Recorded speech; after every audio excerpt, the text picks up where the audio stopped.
Once upon a time, there was a nice young lady who met a handsome young man. The two fell in love and soon got married. Fast forward 15 years, they were still deeply in love and happy, and they lived a perfect life. Or so it seemed. After losing his job, the once handsome young man began to drink alcohol. The wife emptied his beer bottles in the sink and hid their money from him so he couldn't spend it on alcohol, but he found ways around her attempt. The wife tried in every way possible to save her husband from his alcoholism, but it was no use.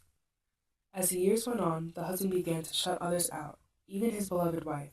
Bursts of anger led to domestic abuse. The wife could no longer accept the monster that had replaced her loving husband, and soon divorced him. Long after her divorce, she married a minister who later left her on grounds of desertion.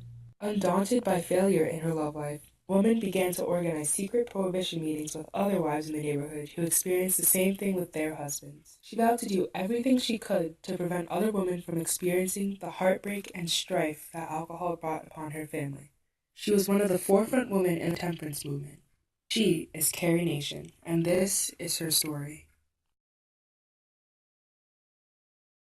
Why is Charlie's crying? Okay. So, how's the interview today? I didn't go. I was with Bruce. What do you mean you didn't go?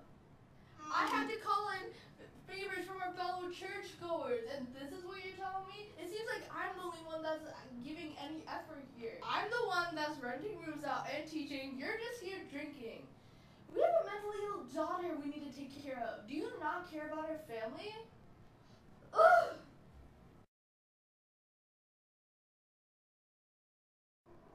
Carrie, what's wrong?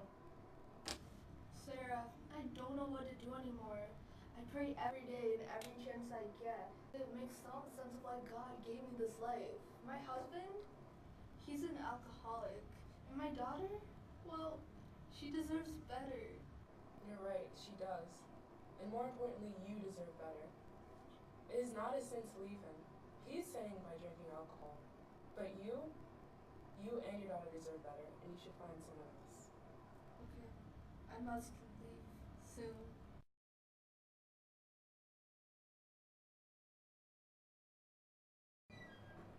Hi, Mother. How's Charlene? Is her stomach upset? No, dear, she's good. Sit down. I have to tell you something. Okay. What's wrong?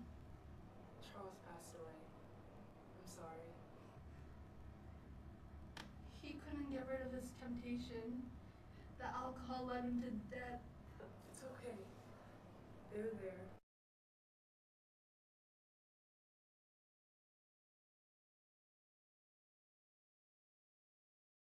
Carrie?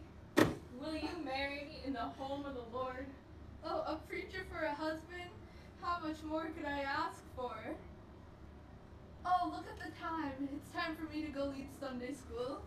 Children, let us discuss the evils of the world plaguing our society. Does anyone know any examples? Tobacco. Mm-hmm. Anything else? Immodest clothing. That's correct, Charlie. Wait, I know. Sunday school? Excuse me, do not joke like that. Church is very important. God is always there for you in times of need. Now, any real answers? Anybody? You all missed one of the greatest evils, alcohol. I'm not afraid to tell you of my personal experience with it, so you will never forget again. My late husband, he was a victim. He didn't have the strength to overcome the devil's temptations. As he consumed the drink, terrors followed. He hit me, emotionally abused me, tore me apart with his words and actions. Since then, I knew I must speak out to prevent other families from having similar experiences.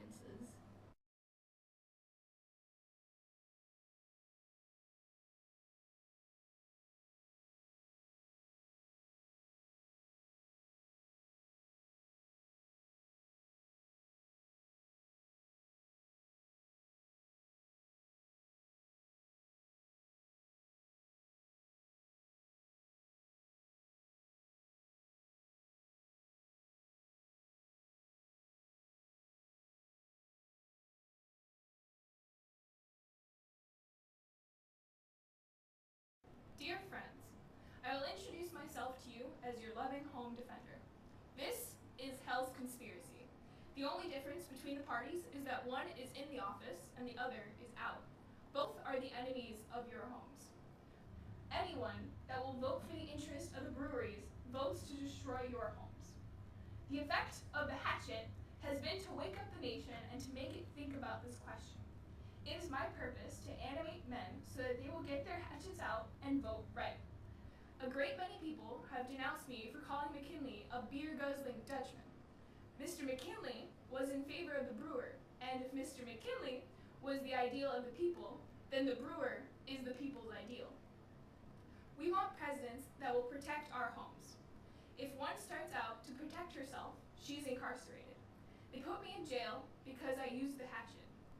The governor of Kansas would pardon murderers and thieves, but he would not pardon a woman who would protect herself with a hatchet. Are you going to vote against the Prohibition Party? If you do, you will vote against the best friends you have, the women. We must rise for our cause. We must fight for us. We cannot allow ourselves and our families to be suppressed any longer.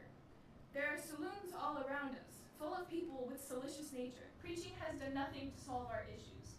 We must fight back. The devil will not surrender without a fight. It is our time.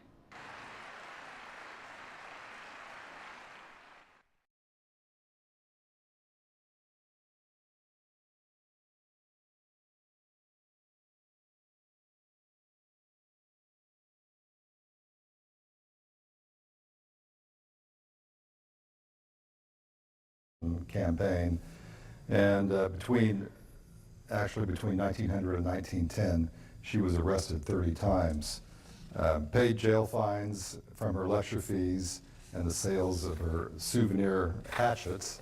After leaving Wichita, Carrie shortly thereafter moved to Leavenworth, Kansas, where she died on June 9th, 1911. Prohibition didn't end in the United States till 33.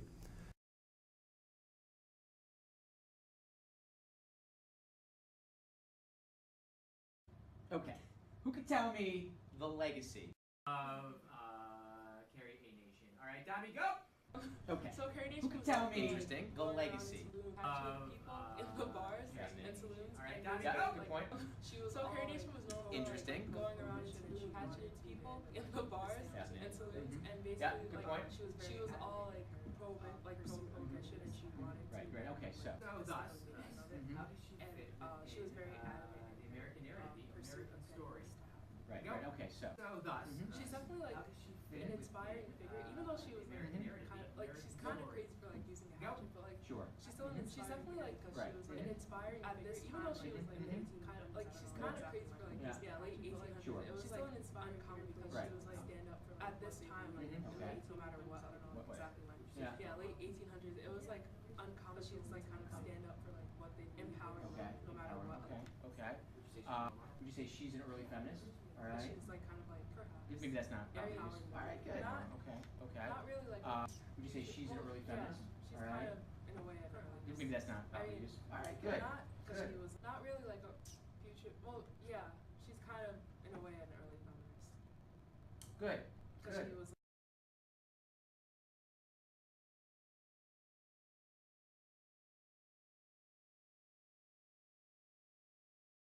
Not that though. Okay, so you. Wait, why don't you let his head rest on you? Because he has tape on him? Fine, let's move on. Does that look okay? Can I like? Yeah, that's fine. Easy Where's does his mouth? Where's Going his on, mouth? John? It's right. It's like to the side of his mouth. Okay, so you need to be drinking when I come in. Yeah, singer Katie. The mastermind behind Jordan. Hi, honey. How was birthday? What's going on? Oh, why did you take your hair on Charlie's? Are you crying for me? That's not her name. Charlene. I'm Charlene.